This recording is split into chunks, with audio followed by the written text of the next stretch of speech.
কিছু কিছু ছেলে পেলে বলে 17 বছর আপনারা কি করেছেন। আরে 17 বছর আমরা গাছের গোড়ায় পানি ঢেলে গাছের গোড়া নরম করেছি, সেই গাছের আগায় বসে আপনারা ফল খেয়েছেন।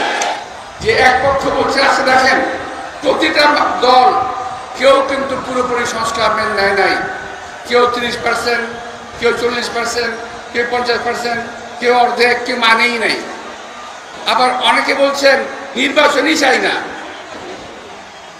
ভাই, আজকের এই দিনটাতে আমাদের কথাটা বলতে হচ্ছে, আমরা হাসিনার বিরুদ্ধে বহু কথা বলেছি, বহু কথা। আমাদের শুনতে হয় বিএনপি 17 বছরে কোনো কিছুই করে নাই।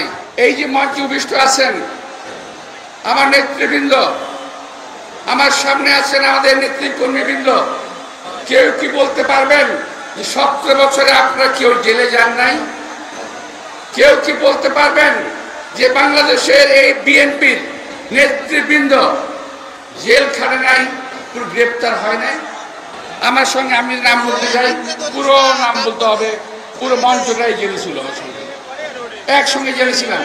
এমনকি আমাদের নেতা তারেক রহমান পর্যন্ত জেলে ছিল। আর আমি আশ্চর্য হয়ে যাই, কিছু কিছু ছেলে পেলে বলে 17 বছর আপনারা কি করেছেন।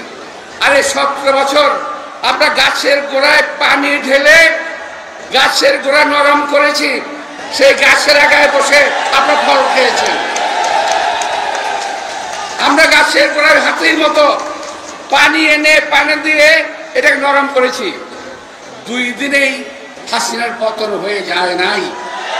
এটা যারা বলেন তারা মিথ্যার সরকারে বসবাস করেন, তারা সত্যি কথা বলেন না, তারা বিএনপিকে ক্রেডিট দিতে চান না।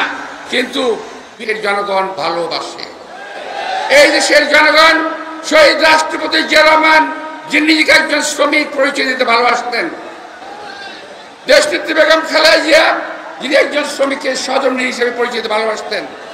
আমাদের নেতা তারেক রহমান বলেছেন, উন্নয়নের কারিগর শ্রমজীবী মানুষের ভাগ্য উন্নয়ন আমার লক্ষ্য। সুতরাং এই দেশের মানুষ এই পরিবারকে ভালোবাসে, এই পরিবার ছাড়া অন্য কারোর প্রতি তাদের আস্থা খুব কম আছে। তাই প্রিয় ভাইরা, আমি আর বেশি লম্বা করতে চাই না। আমি শুধু একটি কথা বলবো, ক্রেডিট নিতে যাবেন না, একা একা ক্রেডিট নিতে গিয়ে দেশটাকে ধ্বংস করবেন না। আমরা চাই সামনে বিএনপি, সামনে কিন্তু দলের না, শুধু দেশের দুর্দিন কিন্তু খুব মারাত্মকভাবে এগিয়ে আসছে। আমরা ফ্যাসিস্টদের বিরুদ্ধে কথা বলতে বলতে নিজেরাই ফ্যাসিস্ট হয়ে যাচ্ছে কিনা একটু খেয়াল রাখা দরকার। আমি যা বলেছি আমি আবারও বলছি যে ফ্যাসিস্ট তাড়াতে গিয়ে আমরা আবার ফ্যাসিস্ট হয়ে যাচ্ছি কিনা এটা খেয়াল রাখবে। আমরা বলতে কিন্তু বিএনপি কথা বলি নাই, সবার কথা বলছি আমি। এক একজন এক এক কথা বলছে, কেউ কারো কথা মানছে না।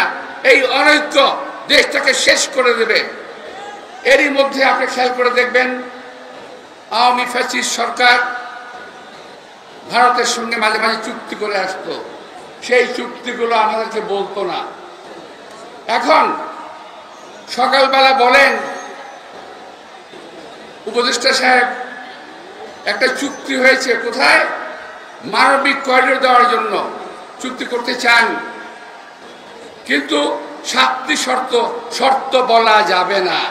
কেন ভাই? আমরা কি ভাইসে আসছি নাকি বাংলাদেশে? আপনারা বলবেন আমরা শুনবো, এটা হবে না। বাংলাদেশে এক সময় রক্ত গঙ্গা বইবে, এমন কর অবস্থা আপনারা তৈরি করবেন, এটা বাংলাদেশের লোক সহ্য করবে না।